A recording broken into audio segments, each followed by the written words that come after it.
Assalamualaikum warahmatullahi wabarakatuh. Salam sehat, salam sejahtera untuk semuanya. Kali ini kita akan melanjutkan sebelumnya tentang bilangan kompleks.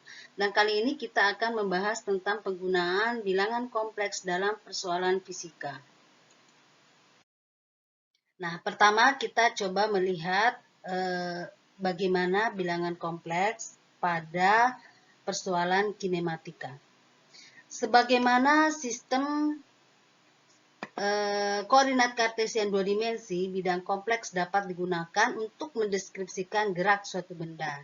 Nah, misalnya jika Z menyatakan posisi suatu benda, maka jika posisinya berubah terhadap waktu, ya, maka dapat dinyatakan bahwa Z merupakan fungsi waktu. Nah, kita lihat misalkan posisi benda tiap saat dinyatakan dengan Z sama dengan 5E pangkat I omega T. Dengan omega adalah suatu konstanta. Yang mau kita tentukan yaitu laju, besar percepatan, dan deskripsi gerak benda tersebut. Nah, kita lihat pertama dulu untuk laju gerak benda adalah V, ya, kecepatan merupakan turunan terhadap waktu dari persamaan posisi yang ada di soal, ya. Jadi, dengan demikian kita turunkan terhadap waktu D dt 5E I omega T sama dengan I omega Z. Nah, untuk mendapatkan ini tentu saja diturunkan seperti biasa bahwa 5E I pangkat omega T itu kita turunkan, maka dalam hal ini misalnya Z aksen, ya, Z aksen kita ambil koefisien daripada T adalah I omega, ya, berarti I omega dikali dengan 5E pangkat I omega T. Ya. Nah, jadi ini tak lain adalah Z, ya. Ini adalah Z. Nah, maka bisa dituliskan dalam bentuk I omega Z.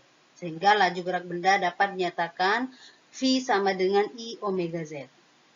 Selanjutnya, besar percepatan benda, ya.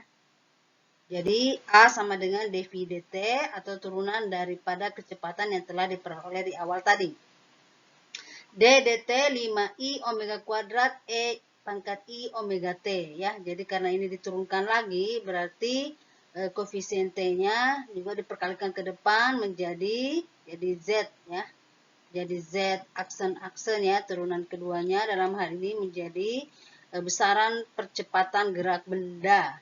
Jadi I-nya berarti I kuadrat, ya, I kuadrat, kemudian omega kuadrat dikali dengan ini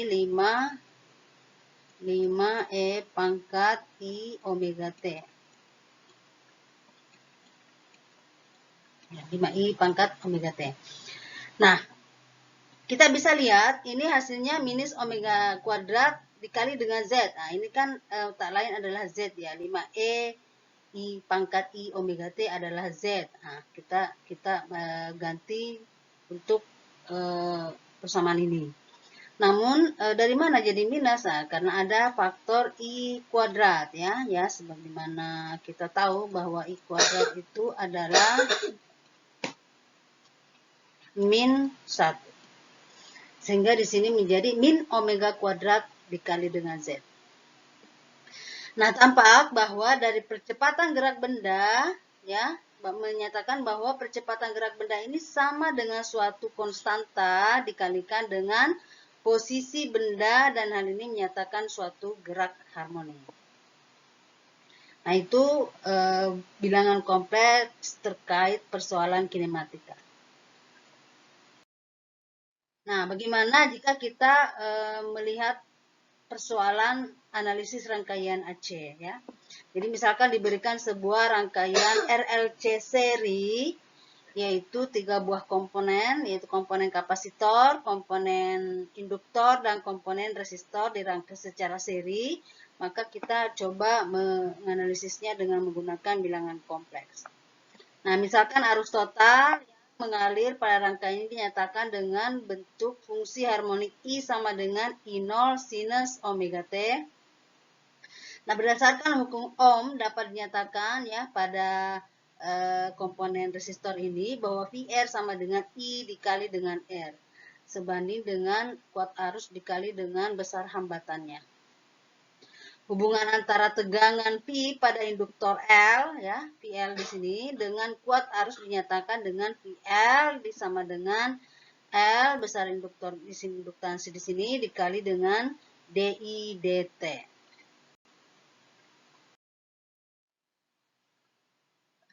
Selanjutnya tegangan pada kapasitor dinyatakan dengan dVc dt sama dengan 1/C, di mana Vc sama dengan 1/C integral I dt, ya, integral I dt.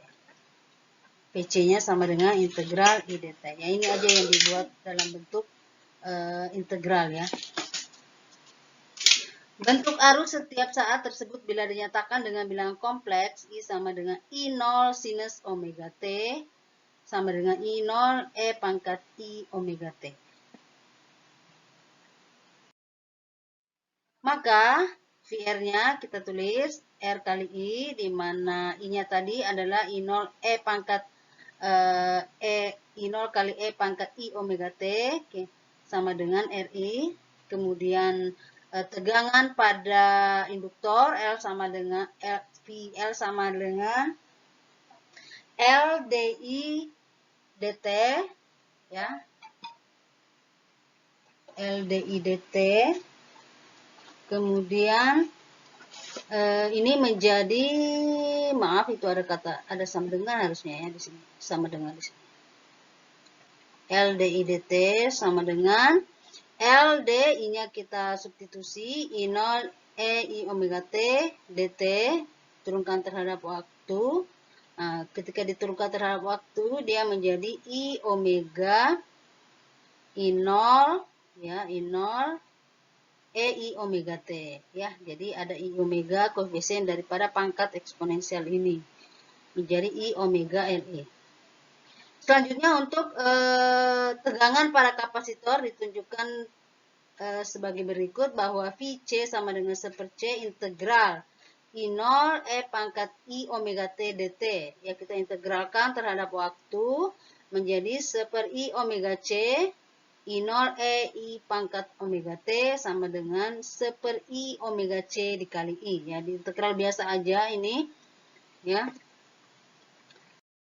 Kemudian tegangan total jika ketiga komponen tersusun seri tersebut adalah ini mengikuti aturan susunan pada resistor ya. Jika disusun secara seri, maka V sama dengan tegangan pada resistor ditambah dengan tegangan pada induktor ditambah dengan tegangan pada kapasitor sama dengan RI. Tadi udah dirumuskan di slide sebelumnya bahwa VR sama dengan RI ditambah I omega LI untuk VL-nya dan I 1/I omega C dikali untuk VC-nya.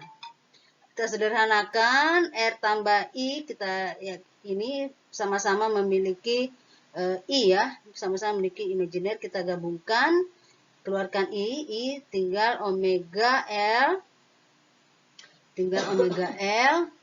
kurang 1/omega C ya, 1/omega C. Ya, ini yang kita keluarkan, kemudian I dikali dengan I, kan di sini ada variabel I, masing-masing variabel I.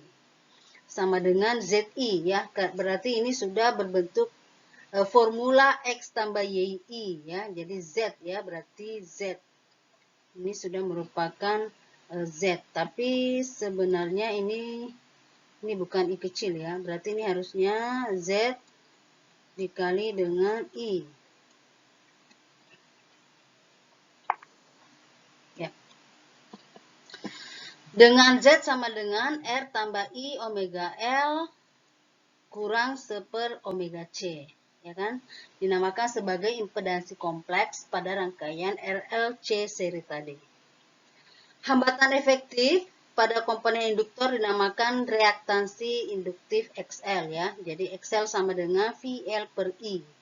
Nah, tadi dikatakan bahwa VL-nya itu, rumus VL-nya adalah I omega LI ya. I omega LI dibagi dengan I, maka tinggallah I omega L ya. Jadi di sini kita ganti I omega LI per I, berarti I-nya habis, tinggal I omega L. Sehingga XL dirumuskan sebagai I omega dikali dengan L. Nah, selanjutnya pada kapasitor. Jadi hambatan efektif pada komponen kapasitor dinamakan reaktansi XC ya. XC tadi VC per I sama dengan kita substitusi VC-nya tadi per I omega C sama dengan minus I per omega C ya.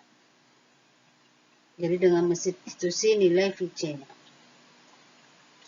Pada rangkaian RLC seri, jadi impedansi kompleks menjadi, nah, jadi di sini karena disusun seri, R1 sama dengan R, R2 sama dengan XL, kemudian I omega L, kemudian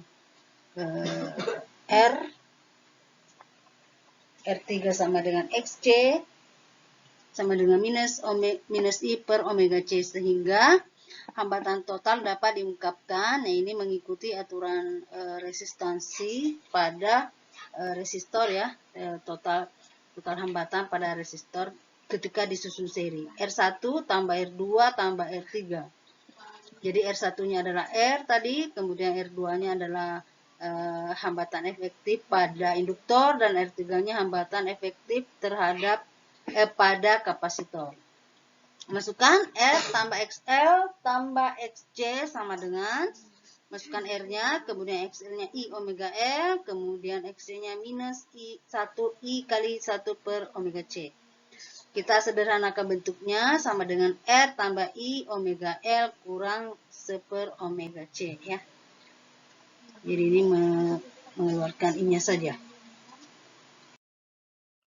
Selanjutnya dapat diperoleh besar impedansi sebagaimana nilai absolut dari Z, yaitu Z seri ya, ini sama di akar dari konjugatnya ya, atau bisa dituliskan akar R kuadrat ditambah omega L kurang 1 per omega C kuadrat.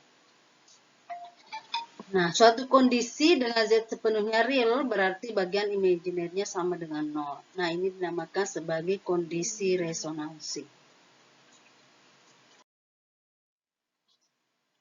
Nah, demikian pula jika ketiga komponen tersusun paralel ya. Jika tersusun paralel, kita coba R1-nya R sama dengan tadi analogi, R2-nya adalah pada induktor dan R3-nya pada kapasitor. Sehingga 1 per Z sama dengan 1 per R1 tambah 1 per R2 tambah 1 per R3 mengikuti aturan hambatan total pada rangkaian paralel resistor. Ya, tinggal masukkan persamaan masing-masing. Ya, kita sederhanakan 1 per R tambah 1 per XL tambah 1 per XC sama dengan 1 per R tambah I minus 1 per omega L tambah omega C. Ya. Jadi pada saat belajar kalian menuliskan secara bertahap dari sini ke sini ya. Z sama dengan 1 per 1 per R tambah I dikali dengan I 1 per omega L tambah omega C. Sehingga Z-nya ketika disusun paralel impedansi kompleksnya ditunjukkan bersamaan. Nah, sehingga diperoleh ya dengan cara yang sama tadi, paralelnya Z akar Z kali konjugatnya. Maka diperoleh akar 1 ini dimasukkan nilainya, maka diperoleh nilai Z paralelnya ya, impedansi yang disusun secara paralel. Nah, lanjut ke latihan mandiri kedua ya. Kalau latihan mandiri 1 pada video 1 sebelumnya. Nah, ini juga silakan berlatih secara mandiri pada rangkaian yang terdiri dari hambatan R yang tersusun seri dengan induktor L, kemudian keduanya diparalel dengan kapasitor sebagaimana ditunjukkan pada gambar berikut ya. Jadi tentukan impedansi impedansi kompleksnya ya. Jadi bisa lihat ini dirangkai secara seri, kemudian ini dirangkai secara paralel. Tentu saja mengikuti aturan bagaimana jika seri, bagaimana jika paralel.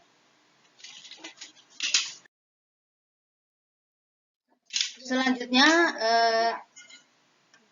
untuk bilangan kompleks pada persoalan fisika yang lain pada optik gelombang. Ya. Jadi misalnya suatu berkas cahaya dinyatakan dengan fungsi sinus T dan berkas yang lain memiliki beda fase sebesar sigma ya, ini simbol sigma dibandingkan berkas sebelumnya. Dengan kata lain, berkas-berkas tersebut dapat dinyatakan sebagai fungsi sinus T tambah sigma, sinus T ditambah 2 sigma, sinus T tambah 3 sigma, dan seterusnya. Nah, misalkan ingin diperoleh superposisi dari seluruh fungsi gelombang tersebut, maka hal ini akan mudah dilakukan dengan menggunakan representasi eksponensial kompleks sebagai berikut.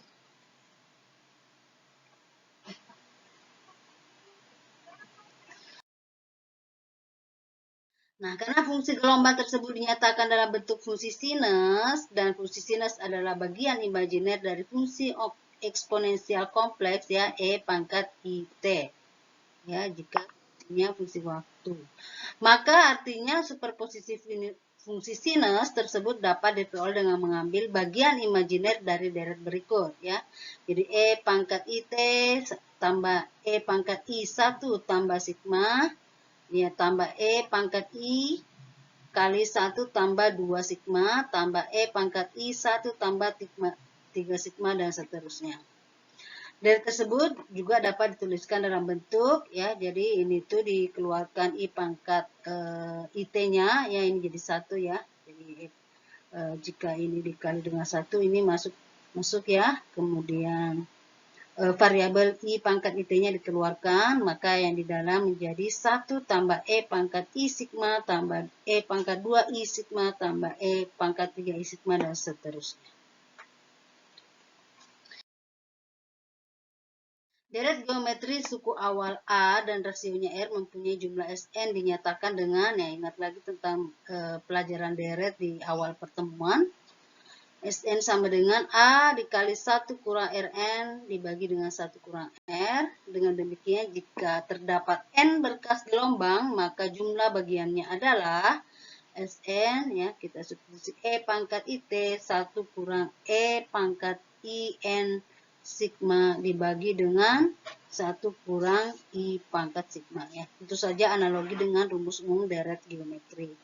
Jadi tinggal memasukkan parameter yang sesuai. Selanjutnya dapat digunakan penyederhanaan sebagai berikut ya. 1 dikurang E pangkat I N sigma ya. Jadi sebagaimana deret tadi, berarti E pangkat E pangkat I N sigma per 2 dikali dengan E pangkat I N sigma per 2 dikurang E pangkat I N sigma per 2 ya. Ini bisa dituliskan dalam bentuk seperti ini. 1 kurang E pangkat I N sigma ya kan. Coba dikali masuk ya. Coba dikali masuk, maka ini menjadi 1 karena dia berpangkat 0. Kemudian ini menjadi seper 2 tambah seper 2 ini menjadi 1 kan. Nah, berarti kita pecah seperti itu. Sehingga E pangkat I sin IN sigma per 2 ya. IN sigma per 2 sama dengan 2I sin N sigma per 2. 2I sin sinus per 2. Kemudian 1 kurang E pangkat I sigma ya. I sigmanya sama dengan analogi ya. Analogi dengan ini. Analogi kalau misalkan dia tanpa N. Ya sama ya. Jadi hasil akhirnya minus E pangkat I sigma per 2 dikali dengan 2 sin sigma per 2. Jadi diperoleh bahwa sine Sn ya. Suku ke N. E pangkat I pangkat T ya, menggunakan persamaan tadi, masukkan nilai nilainya ini adalah ini, kemudian nilainya ini adalah ini, minus dibagi minus, ini menjadi positif ya. Nah, kemudian E pangkat IT dikali E pangkat IN sigma per 2 ya. Jadi ini dikali masuk saja. Dikali masuk saja ini ya. I dikali diperkalikan dengan sini, kemudian ini penyebutnya tetap. Nah, ini E pangkat IT ya. Dikali E pangkat IN sigma per 2. Maka jadinya seperti ini. Sehingga Sn-nya menjadi E pangkat IT ditambah N kurang 1 sigma per 2 ya, dikali dengan ini menggabungkan ini ya, sinus N sigma per 2 per sinus sigma per 2 ya.